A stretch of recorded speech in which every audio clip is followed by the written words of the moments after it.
Bismillahirrahmanirrahim. Assalamualaikum warahmatullahi wabarakatuh. Hari ini Ibu akan menjelaskan materi kerjasama ekonomi internasional untuk kelas 11 IPS. Baik, Ibu lanjutkan. Jadi pengertian kerjasama ekonomi internasional adalah bentuk kerjasama antar negara yang melibatkan dua atau lebih negara dalam bidang ekonomi bagi suatu negara. Kerjasama ekonomi internasional diperlukan untuk mendukung kepentingan ideologi, hukum, politik, serta pertahanan dan keamanan negara bersangkutan. Kemudian, negara yang melakukan kerjasama ekonomi internasional memiliki tujuan bersama, yaitu yang pertama, meningkatkan perekonomian negara, memperbaiki taraf hidup suatu bangsa, mengisi kekurangan dan kebutuhan antar negara, mempererat jalinan persahabatan antar negara, memelihara ketertiban dan perdamaian dunia, serta mencegah berlakunya peraturan yang menghambat perdagangan antar negara. Selanjutnya, faktor yang mempengaruhi kerjasama ekonomi internasional. Ada beberapa faktor, yaitu yang pertama letak geografis. Jadi, letak suatu negara sangat mempengaruhi kerjasama ekonomi internasional. Yang kedua, kondisi iklim, kesuburan tanah dan sumber daya alam, serta tuntutan era globalisasi, keinginan memperoleh dukungan negara lain, sistem ekonomi negara, dan yang terakhir, ideologi dan sistem politik. Oke, Ibu jelaskan selanjutnya manfaat kerjasama ekonomi internasional, yaitu meningkatkan keuangan negara, meningkatkan investasi, meningkatkan daya saing ekonomi, menambah devisa negara, memperkuat posisi perdagangan, mendorong transfer teknologi. Jadi beberapa manfaat yang akan didapatkan oleh negara yang melakukan kerjasama ekonomi internasional. Selanjutnya, adapun bentuk kerjasama ekonomi internasional, yaitu pertama, kerjasama bilateral, kerjasama regional, yang selanjutnya kerjasama subregional, kemudian kerjasama antar regional, kerjasama multilateral. Selanjutnya, adapun bentuk kerjasama ekonomi antar negara. Jadi yang tadi kerjasama ekonomi internasional, sekarang bentuk kerjasama ekonomi antar negara seperti kerjasama perdagangan, kerjasama produsen, kerjasama keuangan, kerjasama pasar bersama, kerjasama ketenaga kerjaan. Baik, selanjutnya materinya yaitu lembaga kerjasama ekonomi internasional. Jadi ada beberapa lembaga atau badan kerjasama ekonomi internasional di dunia. Pertama, ASEAN, Association of Southeast Nations, disingkat ASEAN, merupakan badan kerjasama bangsa-bangsa di kawasan Asia Tenggara. Yang kedua, AFTA, ASEAN Free Trade Area, merupakan lembaga kerjasama perdagangan bebas di kawasan Asia Tenggara.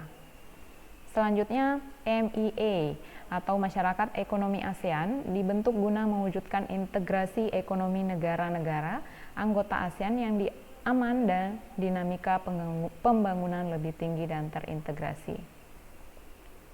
Selanjutnya, ASEAN Development Bank or ADB merupakan negara-negara yang berada di kawasan Asia untuk memfasilitasi perkembangan sosial dan ekonomi di kawasan Asia.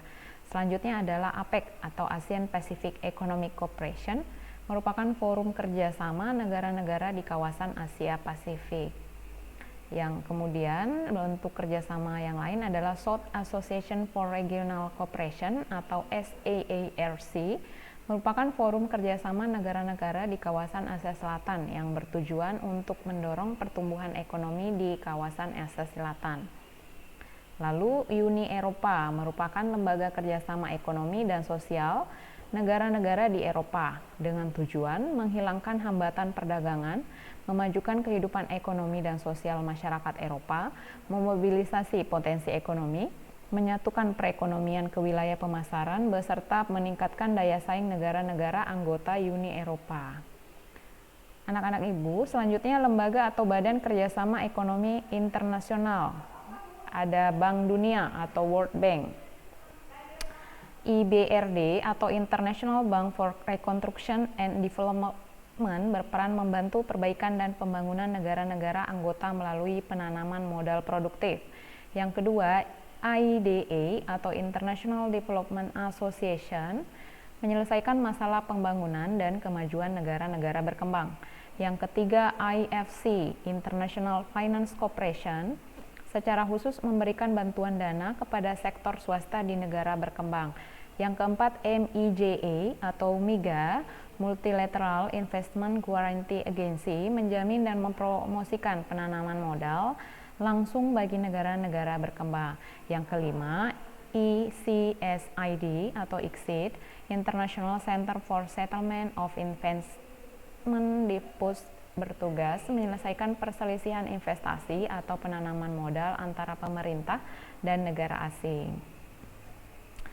Baik, untuk Bank Dunia ada IDB atau Islamic Development Bank, bertujuan untuk meningkatkan kualitas kehidupan sosial ekonomi negara anggota dan masyarakat muslim di negara bukan anggota berdasarkan prinsip Islami dan syariah.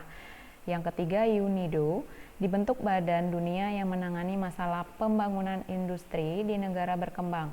Tujuannya untuk mengatasi kemiskinan melalui kegiatan industri usaha kecil, mikro, dan menengah atau disingkat UMKM. Yang keempat, OPEC atau Organization of the Petroleum Exporting Countries, beranggotakan negara-negara perekspor minyak di dunia dengan tujuan mengatur produksi dan pemasaran minyak untuk menghindari persaingan tidak sehat, menjaga kestabilan harga minyak mentah. Yang kelima, IMF, Internationally Monetary Fund, bertujuan mengatur pembayaran internasional akibat perang. IMF juga membantu memberikan pinjaman kepada suatu negara untuk membantu masalah keuangan. Yang keenam, WTO, World Trade Organization, merupakan badan dunia yang mengatur masalah perdagangan antar negara. Yang ketujuh, ECOSOC, Economic and Social Council, adalah badan dunia yang menangani masalah ekonomi dan sosial, bertugas mengordinasi kegiatan ekonomi dan sosial PBB, menampung isu-isu tentang hak asasi manusia. Baik, itu tadi penjelasan materi untuk kerjasama ekonomi internasional. Jika ada pertanyaan, langsung di kolom komentar YouTube Ibu atau di japri ke WhatsApp Ibu. Tetap semangat dan selalu jaga kesehatan di masa pandemi ini. Wassalamualaikum warahmatullahi wabarakatuh.